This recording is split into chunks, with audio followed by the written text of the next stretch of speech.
We're on to chapter 6 now. When Adam stepped forward, he knew it was a bad idea. Samuel's hand on his arm told him it was a bad idea. Then there was that tingling sensation on his scalp. His mother used to call that his good angel. Adam wasn't so sure he had a good angel anymore, not the way things had been going. But he was certain about one thing. "There's no need to insult Leah," he said. "Did I insult her?" Rachel looked at him in surprise. "You did. You were rude to her a moment ago when you referred to her knitting as horrid. She works very hard on those booties you make a profit on, and if you don't want them, you should say so." "Oh, my goodness!" Rachel threw up her hands in exasperation. "I believe I asked her for more." "You owe her an apology," Adam insisted. "For what?" "For what you said to my wife." Rachel clamped her mouth shut, but she did not have the good grace to blush. "Adam, perhaps you could allow me to have a word with my sister." Interesting that Samuel used that term. It had the desired effect, causing Adam to pull in a deep breath and step back. He understood Rachel was Mary's sister. She was Samuel's sister-in-law, but that didn't give her the right to come into the midst of their family and act rudely. It didn't give her the right to disregard his wife's feelings. "Adam, let's you and I step outside for a moment." Jacob's tone indicated it was an order, not a request. So Adam snatched his coat off the hook by the door, along with his hat, and stormed out ahead of his father. The last two things he saw before stepping out into the cold were Samuel leading Rachel into the front guest room and Leah standing in the kitchen. Leah with a smile playing on her face. Now what was she looking so pleased about? And how long had it been since he'd done anything to make her happy? She'd been stewing over their fight in the buggy since they'd arrived. Adam made it to Samuel's barn before he realized his dad was having trouble keeping up with his long, angry strides. Correction, Jacob wasn't even attempting to keep up with him. As usual, Jacob went at his own pace. He even paused to gaze up into the limbs of a 40-foot red maple to the east of Samuel's barn. "You're going to freeze out here, Dad. The weather's turning. Come into the barn." Jacob appeared not to hear. He pointed up at the brilliant red and orange leaves with his cane. "Never ceases to amaze me, these colors." "It's only a tree. Leaves turn every year." Adam realized he sounded like a stubborn child, but he couldn't stop himself. He worked on the handsaw until late into the night. It had not gone back together as easily as he had predicted, especially after he had broken one of the parts in the small engine. Fortunately, the part he had picked up in town at the hardware store, the part he had left at 8:30 to purchase, had worked once he finally put the machine back together correctly. "True, you're right, but the fact it happens every year doesn't make it less of a miracle." Jacob turned and looked at him, then raised an eyebrow and joined him at the door to the barn. "Same is true with Leah's Bofflin son. Kinner are born every year, every day of the year, but it's still a miracle they are, a true miracle of God." "I know dat miracle, got it." Adam walked over to an upended milking pail and sat on it. "I suspect that isn't what you wanted to talk to me about." Jacob sat on the wooden crate next to him, so that they were both staring down the length of Samuel's barn. It wasn't an overly large barn, and Samuel used a portion of it for seeing patients, so barely half of it contained animals. Adam could see everything was well tended, though. The familiar smells and sounds eased some of the tension in his shoulders. How long had it taken Samuel to set things just so? How long had Samuel owned this place? And how had he survived the years alone, the years after Mary and his child had died? A shiver passed through Adam's heart. But he pushed it away. He focused instead on what had happened back in the house. Rachel was in the wrong, and you know it. Yeah, maybe you're right. She shouldn't have been rude. Leah is having a difficult enough time. Why is that? Adam's train of thought slammed to a stop. He'd been making a list of Rachel's wrongs, ready to rattle them off to his father, ready to tick them off on the fingers on his left hand. Why is what? Why is Leah having a difficult time? Let's not make this about Leah. Jacob squinted at him and waited, resting his hand against the top of his cane and stretching his right leg that had never healed as well as the other, out in front of him. It's not about Leah, Adam repeated. It's about Rachel and her behavior. Silence settled around them until Adam became aware of the horses in the stalls, the wind against the side of the barn, and the grumbling in his stomach. Finally he took off his hat and scrubbed his hand through his hair. I don't know what you want to talk to me about. I don't even know why we're out here when we could be inside eating Sunday dinner.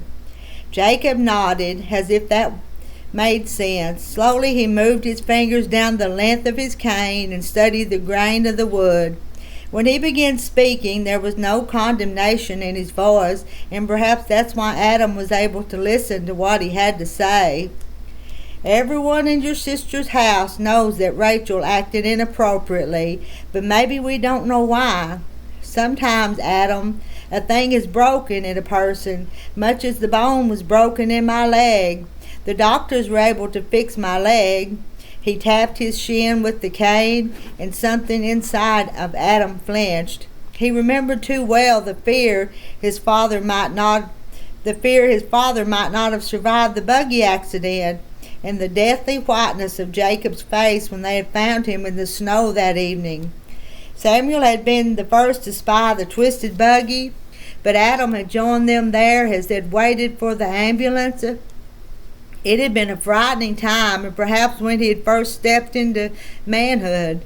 When a thing is broken inside a person, way down deep inside, it can become infected. It can affect everything else, like the infection in my leg affected my entire body, like the dirt in the engines you fix affect the entire machine. Until the person allows the Lord to see their deepest needs, their deepest fears, they're likely to limp along. This time Jacob reached down and rubbed at his leg, and Adam wondered if it hurt. His father wasn't one to complain, so he'd probably never know. Fears and needs cause folks to limp along emotionally, much like my leg forces me to hobble. Adam stood and began pacing. So you're saying I should allow her to talk to Leah that way? That I shouldn't have defended my wife? Kindness is a language which the deaf can hear and the blind can see. Rachel is neither deaf nor blind. You're telling me to be kind to her, but the woman is bitter, and I will not have her being rude to Leah. At the very least, given Leah's condition, Rachel should treat her with respect. Do you? Adam froze. Midway to the wall of the barn, pivoted, and stared at his father. What? Do you treat Leah with respect? Why would you ask me that? It seems you're quite worried about her when someone else acts unkindly, but perhaps you have forgotten your first job as her husband is to love her as Christ loved the church. Jacob didn't blink, didn't back down. For a moment Adam thought the sadness in his father's eyes might have something to do with his marriage, but that was crazy. It wasn't as if Jacob could have heard their fighting on the way over, or as if he could know they were no longer slept together. Surely those things were normal for a couple in their situation. Had Leah talked to his father or mother? And beneath that, quieter, the question his father asked echoed, did he treat Leah with respect? Reba bounded into the barn. Ma'am says the food is ready to eat if you two have finished out here. I'm starved, and I imagine your brother is too. Jacob stood and smiled when Reba linked her arm through his. He made it to the barn door before he turned and said, You're coming, right?" Adam nodded, but he didn't follow immediately. He needed a few minutes alone, and suddenly eating wasn't the most important thing on his mind. Annie waited as long as she could, but when her mother sent Reba to the barn to fetch Adam and her father, she knew it was time. "I'll go check on Samuel and Rachel." Rebecca patted her arm. "Good, dear, you tell them the food is ready." She would have knocked on the guest room door, but Samuel had left it ajar, so she pushed it open, clearing her throat to signal she was walking in. She didn't want to interrupt a private moment between brother and sister-in-law. This was also awkward. Before they were married, Samuel had shared with her that Rachel had suggested he move back to Ohio, move there, marry her, and help to raise his nephews. He might have done it too, out of a sense of obligations, but he'd fallen in love with the community nurse. "Rachel, I want you to listen to me." But she wasn't listening. She was standing with her back to him, looking out the window at the clouds pressing down over their pasture. He reached for her arm and turned her around, and that was when he noticed Annie had entered the room. "Annie, have you been listening for long?" "No, Rachel, I haven't. Ma'am asked me to come and tell you the food is ready." "And so you decided to sneak in here and eavesdrop?" Samuel let out a sigh of exasperation. His gaze met Annie's, and somehow she knew what he wanted. She crossed the room, and instead of joining him, she went to Rachel. She stood close, but not too close. In the years since Rachel had moved to Mifflin County, Annie had attempted to befriend her.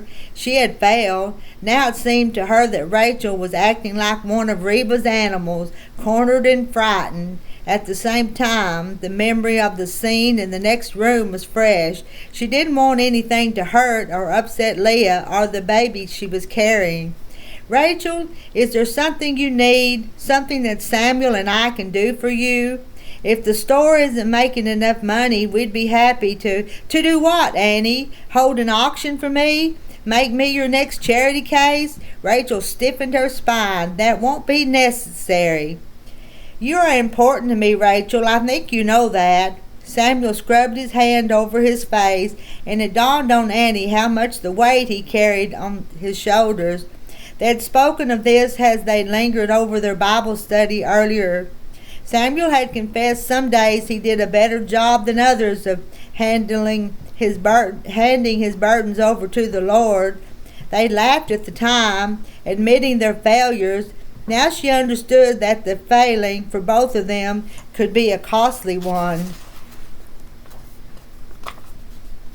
"I will, we both will, gladly do what we can to help you." Samuel paused and glanced toward the door, as well as Zeke and Matthew. Annie noticed that Rachel closed her eyes at the mention of her boys. "But there are others I care for as well, Annie." Of course, their eyes met again, and Annie thought she felt the baby inside of her move, as well as Annie's family. Leah is young and at a vulnerable time in her pregnancy right now. I consider her to be my family as well as one of my patients.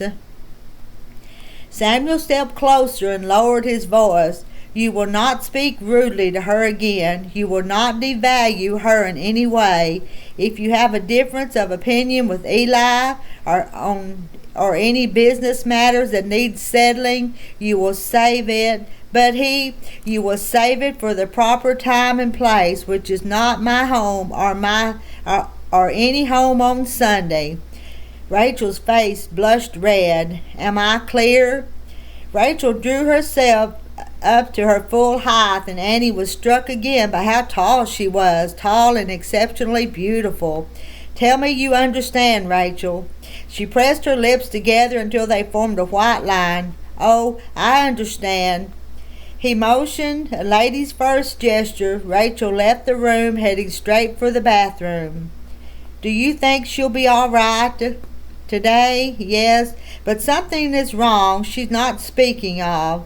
I'll ask the bishop to meet with her, but I doubt she'll be any more open with him." I'll also write her mother." His last words were added softly as he touched her arm gently, and they returned to the sitting room. Jacob and Reba were back from the barn as they began a time of silent prayer. Adam slipped in through the mudroom. Within a few moments they all began eating, and soon they put the rough start to their meal behind them. It wasn't too hard, at least on the surface. Reba entertained them with tales from the veterinary practice. Charity updated them on how David was doing, and Rachel's boys chimed in with stories from the schoolhouse. Soon the snow began to fall outside. Not a heavy snowfall, but enough to cast a special glow on the day. A fire crackled in the big cast-iron stove, and its coziness dispelled any earlier gloom. Eli challenged Matthew to a game of checkers, and Jacob sat by the fire, showing Zeke how to whittle a piece of wood into a whistle. Adam was pretending to read the budget, but it was soon obvious from the sounds behind the paper that he was asleep. Though Rachel didn't actually participate, she did sit near the window and read. Leah waddled out of the bathroom and up to the counter as Annie was setting out the desserts. "Little guys must be taking up a lot of room inside of me. I can't believe I had to go again." She glanced from Annie to Rachel, who stood and walked to the other side of the room to watch Matthew's checkers game. Annie and Leah were carrying the leftover lunch food to the refrigerator in the mudroom when Leah started giggling. "Are you going to share with me what you're laughing about?" I wish you could have seen the look on your face and on Samuel's face when Rachel said my knitted booties were horrid. Leah's giggles turned into full laughs, and she had to put her dish down so she could hold her stomach. Oh my, that was priceless. "Leah Weaver," Annie lowered her voice to a whisper, "here I was worried that Rachel's Zook had hurt your feelings." Didn't hurt my feelings. Doesn't keep her from selling the things I made, and I can use the money. Maybe we can fashion a sign saying "horrid little booties." Leah giggled again, then wiped her eyes and grew serious as they moved to the window, propped their elbows on the ledge, and studied the falling snow. "And did you see the way Adam jumped to my defense? It was nice." The silence stretched between them for a few moments. "My life isn't perfect by any measure," Leah added, "but hers must be awful lonesome." "Lonesome?" "Sure. You can be surrounded by people and still be lonesome. No one to speak to once the boys are in bed. No one to watch the snow fall with if you're awake early in the morning." Annie reached forward and touched the window pane. The temperature outside was dropping, and she was glad she'd be spending the evening beside Samuel. "You're a pretty smart girl, you know that?" "Doesn't take smartness to understand why someone snaps or to see that Samuel's sister-in-law is afraid of something." Annie was so surprised at Leah's words that she jerked her head up, bumping it on the window shade that was half pulled down. Smiling, Leah reached out and straightened Annie's prayer cap. As they stood there, the sounds of their family in the room behind them, Annie thought about Leah's observation. The idea gained merit the longer she considered it. What would Rachel have to be afraid of, though? I don't know. Some days I'm afraid of what people will think about me being as big as a house. Other days I'm afraid that my marriage might be broken, and I'm certainly afraid I'm doing things wrong.